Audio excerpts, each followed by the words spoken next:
देख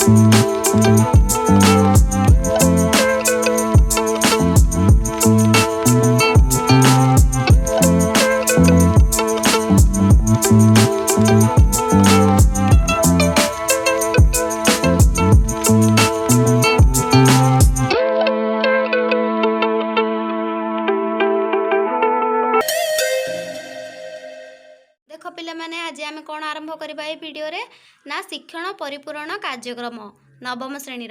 जो सबू कि सप्तम और अष्टम श्रेणी पाठ उपरे आधारित अच्छी यही देख एठार सूचीपत्र दि जाइए सप्तम और अष्टम श्रेणी सबू पाठरू आसी गोटे गोटे पाठर तुम्हें प्रश्न उत्तर बाहर करके कर देख पिला माने विभिन्न प्रकार माटी सहित शस्य उत्पादन आ खरीफ और रबी फसल और शस्य उत्पादन क्षमता वृद्धि करने और परिचालना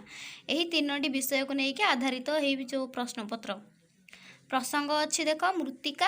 आउ प्रसंग अच्छी शस्य उत्पादन और परिचालना मृत्तिका आमर सप्तम श्रेणी अच्छी आ शस्य उत्पादन परिचालना आमर अष्टम श्रेणी अच्छी देख प्रथमे आम जहाँ भी जो यही प्रश्न अभ्यास पुस्तिका करवा जो शिक्षण कार्य करवा प्रथमे यही जो देख केतटा पॉइंट देइछि एई पॉइंट को भल भाव पढ़ पढ़ी यही प्रश्न उत्तर आरंभ कर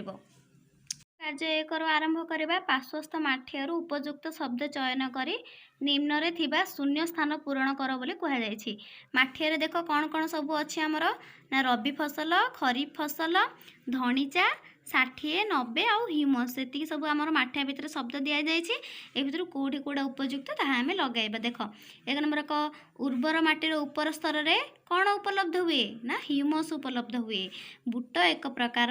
रबी फसल अटे मक्का डेस अंतर्भुक्त मक्का को फसल अंतर्भुक्त खरीफ फसल ठीक अच्छे आ डेस एक सबुज सार कौन धणीचा उद्भिदर देहरे प्राय डेस भाग जल थाए उद्भिदर देहरे प्राय केते भाग जल थाए ना 90 भाग जल थाए तापर से कार्यफल द्वारा का शिक्षण कार्य 2 आसला क स्तंभ रे थिबा शब्द को ख स्तंभ रे उपयुक्त संपर्कित शब्द सहित मिलाओ बोली कह देछि देख क स्तंभ रे कौन देछि ख स्तंभ रे कौन देछि देख देख सर्वाधिक जल धारणा क्षमता केउं ठिर अच्छी देख आ भितर देछि बालिया माटी चाष मंजीबुणा मटाल माटी कठिन शिला सी विटामिन सी आ विटामिन डी तो आर आंसर कौन हम ना मटाल माटी मृत्तिकार चतुर्थ स्तर होची कठिन शिला झाऊ गछपाई उपयुक्त माटी होची बालिया माटी ड्रिलिंग यंत्र साहाय्य आमे कौन करिपा मंजी बुणा कार्यक्रम करिपारिबा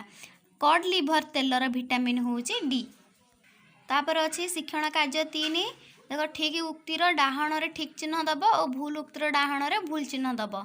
कृषि प्रणाली तृतीय सोपान खत और सार प्रयोग ठीक अच्छे एटा तो ठीक चिन्ह दब जैविक सार मृत्तिका प्रदूषणर मुख्य कारण एटा कहीं ना भूल अच्छी देख जैविक सार जो ही आमर मृत्तिका अधिक उर्वर होता उइनोइंग पद्धति द्वारा भल मंजी संग्रह कराए ठीक अच्छे पारा को कृषकर बंधु कह जाए कि नहीं जिया आउ अणुजीव को कृषकर बंधु बोली कह जाए राइबोजियम नामक अणुजीवटी माटी जबकारजन विबंधन करे ठीक अच्छे कंबाइन मेसीन द्वारा धान काटिबा और उड़ाइबा कार्य सहजरे करा जाई पारुछि एटा मध्य ठीक अच्छे यही आज वीडियो नेक्स्ट वीडियो देखिया पाई तुमे माने आम चैनल को सब्सक्राइब कर आउ आमर आगामी वीडियो रे जड़ित हुओ।